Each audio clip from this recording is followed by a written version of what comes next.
ή του νερού,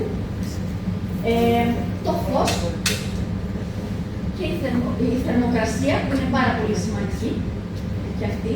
Το προϊόν δεν πρέπει να υπερβαίνει στην αποθήκη μας τους 20 βαθμούς, ιδανικά 16, αλλά και στο 20. Ο χρόνος, όσο πιο φρέσκο το καταναλώνουμε, τόσο καλύτερο. Και τι θα πει φρέσκο? Η νομοθεσία μας δίνει τη δυνατότητα στο μπουκάλι να βάλουμε με 18 μήνες, αλλά η φύση τα έχει πει αλλιώς. Είναι από σεζόν σε σεζόν, για να διατηρήσουμε τη θρεπτική του αξία. Βέβαια, τηρουμένων βέβαια και των υπολείπων παραγόντων, του οξυγόνου, του φωτός και της θερμοκρασίας. Λόγονται σε βάθος χρόνου για μια προστασία από τις καρδιαγγειακές παθήσεις. Αυτό είναι γνωστό τώρα περίπου τουλάχιστον 65-70 χρόνια. Περιορίζει την πιθανότητα εγκεφαλικών επεισοδίων, διαβήτη,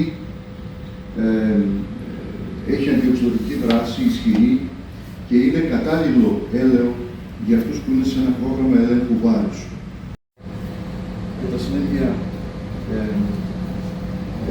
μας ενδιαφέρει το ελαιόλαδο στη διατροφή, μας ενδιαφέρει σε έναν βαθμό και η ποιότητα του ελαιολάδου και ότι επηρεάζει τις διατροφικές επιλογές, τις κάνει πιο υγιεινές ή λιγότερο, και μας ενδιαφέρει σε έναν βαθμό και το πώς